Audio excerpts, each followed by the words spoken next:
ሰላም ወዳጆቼ እንደምን አላችሁ? በዚህ ቻናል የአመራር ጥበብና የግል ስብዕና ልዕቀት የምናመጣባቸውን የተለያዩ ሐሳቦችን የምንመካከርበት መድረካችን ነው። ዛሬም እንደተለመደው እጅግ ሕይወታችሁን የሚለውጥ መሰረታዊ የሆነ ለውጥ የምታመጡባቸው የአመራር ጥበብ መንገዶችን ይዤላችሁ ቀርቤያለሁ። ዛሬ እጅጉን ትለወጡበታላችሁ። ሰዎች ብዙውን ጊዜ ራሳቸውን ወደ ሐሳባዊ የአመራር ስሪት መለወጥ ወይንም ደግሞ መቅረጽ አለብን ብለው ያስባሉ። ይህም ብዙ ወደ አስመሳይነት ወይም ደግሞ ወደ ተውኔታዊ የአመራር ሰዎች ሲቀይራቸው እናያለን። እነሱ ራሳቸውንም ከሆኑት በላይ ራሳቸውን በማስጨነቅ ምናልባትም ሰዎች ይህንን አይነት የአመራር ዘዴ ብጠቀም ሰዎች አይቀበሉኝም ብለው ይጨነቃሉ። መሪዎች ራስን ማወቅና ከሚመሩት ማህበረሰብ፣ ከሚመሩት ቤተሰብ፣ ከሚመሩት የትኛውንም አይነት ግሩፕ ጋር በሚስማማ ትክክለኛ መንገድ መምራት የሚያስችሏቸውን ጥበቦች ማወቅ አለባቸው። ዛሬ የትኛውንም ቡድን ወይንም ተከታዮች በትክክለኛው የአመራር መንገድ መምራት የምትችሉባቸው 8 መንገዶችና ዘዴዎች ነግራችኋለሁ። ቆንጆ ሐሳብ አካፍላችኋለሁ። አብራችሁኝ ቆዩ።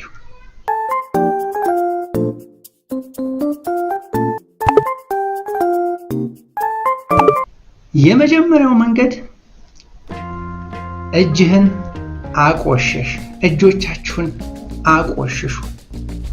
ሁልጊዜ ሌሎች ሰዎች ምን ማድረግ እንዳለባቸው ከመናገር ይልቅ ስራው ላይ ራስህ ተሳታፊ በመሆን በስራው ላይ በቀጥታ በመግባት መረዳት ያስፈልጋል። እርሱ አመራር መሆን ካለበት በስራው ላይ በቀጥታ ይሳተፉ። ስራው ላይ በጥልቀት በመግባት የስራውን ባህሪ እርሱ ማወቅ ካልቻሉ እጅጉን ከባድ ነው። ሁልጊዜ ሌሎችን ሰዎች ምን ማድረግ እንዳለባቸው ከመንገር ይልቅ ስራው ላይ ራስም ተሳታፊ መሆን ያስፈልጋል። በስራው ላይ በቀጥታ መግባትና መረዳት አለብህ። ስራው ምን አይነት ባህሪ፣ ምን አይነት ጥበብ እንደሚፈልግ፣ ምን አይነት ስልትና ቴክኒክ እንደሚፈልግ ማወቅ ያስፈልጋል። የስራውን ባህሪ አንጥሮ ማወቅ ካልተቻለ የሰቦርዲኔትስ ወይንም ደግሞ የተከታዮች ጥገኛ ያደርገዋል መሪውን ማለት ነው። መሪዎች በእውቀት፣ በጥበብ፣ በግንዛቤ በየትኛውም መንገድ ከቡድኑ አባላት እጅግ የላቁ መሆን አይጠበቅባቸውም። ነገር ግን የተሰማሩበትን የሥራ ዘርፍ የኢንዱስትሪውን ባህሪ ጠንቅቀው ማወቅ አለባቸው። ንግድም ከሆነ ስለ ንግዳቸው በደንብ መረዳት አለባቸው። ከሰራተኞቻቸው ቢቻል ያልተናነሰ ግንዛቤ ቢኖራቸው፣ እውቀት ቢኖራቸው የተሻለ ነገር ነው። አብዛኛውን ጊዜ እንደምናየው አንዳንድ መሪዎች ሰራተኞቻቸው በሆነ መንገድ በሆነ ምክንያት ወይ ታመው ወይ በሆነ መንገድ ሲቀሩ፣ አንዳንዴም ደግሞ እለቃለሁ ብለው ሲሏቸው የሚገቡበት ይጠፋቸዋል። ለምን ከተባለ ስራውን አያውቁት። ሁሉን ነገር ለሰራተኞቻቸው ስለለቀቁ ሰራተኞቻቸው በማይኖሩበት ጊዜ እንኳን የድርጅታቸው ወይንም ደግሞ የነሱ ቲም ስራ ይፈርሳል፣ ይፍረከረካል፣ በራስ መተማመናቸውም ይወርዳል። ከቡድኖቻቸውም ጋር አብረው በቅርበት መስራት አለባቸው። ይህን ካደረጉ መተማመንን ይገነባል። የራሳቸውን ዕውቀትና ችሎታ ማዳበር ይችላሉ።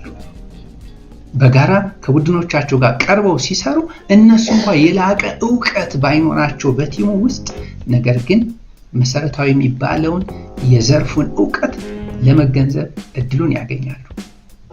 ሁለተኛው ሐሳብ የምትናገረውን ተመልከት። ድርጊቶች ከቃላቶች ይልቅ እጅግ አድርገው ይጮሃሉ፣ ጮክ ብለው ይናገራሉ። አንዳንዴ እንደውም ቃላትን ስንጠቀም ቃላቶች ሞራልን በቀላሉ ሊነኩ ይችላሉ። ምናልባት የተከታዮቻችንን በስራችን ያሉ ሰዎችን እንደ መሪ በቃላት ለመሸንቆጥ፣ በቃላት ለመናገር፣ በቃላት ለማስረዳት፣ በቃላት ለማዘዝ የምናደርጋቸው ድርጊቶች አንዳንዴ የሰራተኞቻችንን ሞራል ሊነኩብን ይችላሉ። ድርጊቶቻችን ግን ከቃላት በላይ ይናገራሉ፣ ያስረዳሉ፣ ያስገነዝባሉ። መጠንቀቅ ያለብን ነገር ወይም ደግሞ የትኛው መሪ መጠንቀቅ ያለበት መሪዎች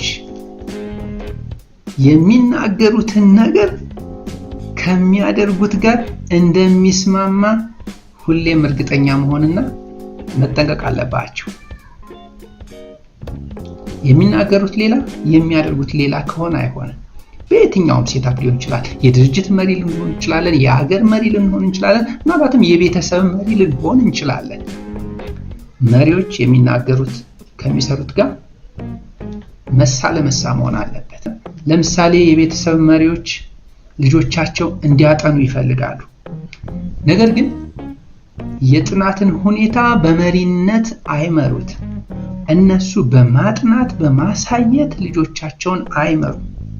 ያው ልጅ አያጠናም፣ ማጥናት አይወድም የመሳሰሉትን ቃላት በመናገር እንጂ ልጆቻቸውን ሞዴል በመሆን ራሳቸው ደብተር ወይንም መጽሐፍ ይዘው ከፊታቸው በመሆን አያሳዩአቸውም። ስለሆነም የምትናገረውን ተመልከት የሚለው ከዚህ ጋር ይገናኛል ማለት ነው። በተጨማሪ ምናልባትም ደግሞ በድርጅቶች ዙሪያ የምትመሩ ሰዎች አንድን ሰው እርዳታ የሚያስፈልገው ከሆነ አብዛኛውን ጊዜ በግሉ ለማናገር ብንሞክር ጥሩ ይሆናል። ምክንያቱም ሰዎች ደካማ ጎናቸው በሰው መሃል ሲነገር ምቾት ስለማይሰጣቸው። እኛም በእነሱ ቦታ ብንሆን እንደዚህ ነው አይደል? በተጨማሪም ደግሞ መሪዎች ሁልጊዜም የቡድኖቻቸውን አባላት እርስ በርስ ፊት ለፊት ማበረታታት አለባቸው። በሌሎች የቲሙ አባላት መካከል ጥሩ የሰሩ ሰዎችን ማበርታት፣ ሌሎችንም ቢሆን ልክ እንደ ጎበዞቹ ጥሩ እንዲሰሩ ማበረታታትና ማሞገስ፣ ኢንከሬጅ ማድረግ ያስፈልጋል። ሶስተኛው ነጥብ የትዕዛዝ ሰንሰለትን ያክብሩ። አንተ ራስህ ካንተ በላይ ያሉትን መሪዎች የትዕዛዝና የእዝ ሰንሰለት የማትጠብቅ ከሆነ ካንተ በታች ያሉ ተመሪዎች ያንተ ቡድኖች እንዴት ያንተን የእዝ ሰንሰለት የትዕዛዝ ሰንሰለት ሊጠብቁ ይችላሉ? ይህንን አለማድረግ ድርጅቶችን የሚያፈርስ ትልቅ ፈንጅ መቅበር ማለት ነው። መዋቅራዊ መበላሸት፣ ግራ መጋባትን ለመፍጠርና ሞራልን ለመጉዳት በጣም ፈጣን ከሆኑ መንገዶች አንዱ ያንተን ቀጥተኛ የበላይ መሪ የበላይ አመራር መሪነቱን አለማክበር፣ አለመቀበል ነው። ኦቶሪቲ ኤንድ ሰብሚሽን የምንለው ጽንሰ ሐሳብ ማለት ነው። ኦቶሪቲውን ማክበር፣ ሰብሚት ማድረግ ያስፈልጋል። ያ ካልሆነ ያንተ ሰቦርዲኔቶችም ላንተ ሰብሚት አያደርጉም። ራሳቸው ለሚከተሏቸው ሰዎች ክብር የማይሰጡ መሪዎች ከሚመሯቸው ሰዎች ወይም ደግሞ ከሚመሩት ግሩፕ ክብርን ለማግኘት ይቸገራሉ። ስለሆነም በድርጅታችን ወይም ደግሞ በመዋቅራችን ውስጥ ያለውን የትዕዛዝ ሰንሰለት ማክበር ይጠበቅብናል ማለት ነው። አራተኛው ነጥብ ቡድኑን ማዳመጥ። ቡድንን ማዳመጥ ከምንም በላይ የመደማመጥን ባህል በቡድን ውስጥ ይፈጥራል። ትዕዛዝ መስጠት መሪ የመሆን አካል ነው። ነገር ግን ምርጥ መሪዎች ሁሉንም ነገር ማወቅና በትክክለኛ ደረጃ መረዳት እንደማይችሉ፣ ሁሉንም ነገር እንደማያውቁ ይገነዘባሉ።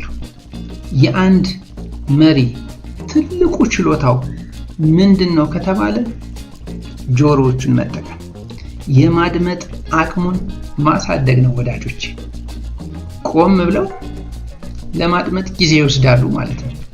ጊዜ ይሰጣሉ። ሌሎችን የቡድኖቻቸውን አካላት በውሳኔ ሰጭነት ያሳትፋሉ።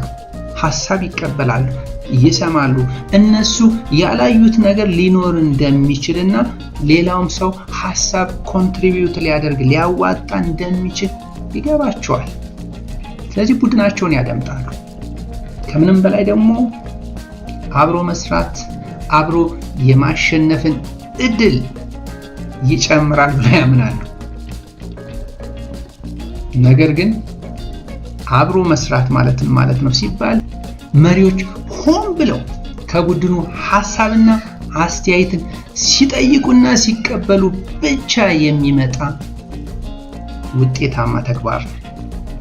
ምክንያቱም ሰዎች ሐሳብ እስኪሰጡን መጠበቅ ሳይሆን መሪዎች ሰራተኞቻቸው በስራቸው ያሉ የቡድን አባላት ሐሳብ እስኪሰጡ መጠበቅ ሳይሆን ወደ ተመሪዎቻቸው በመሄድ ሐሳቦችን ከተመሪዎች ለመውሰድ መፍቀድ ይጠበቅባቸዋል። ስለሆነም ቡድኑን ያድምጡ።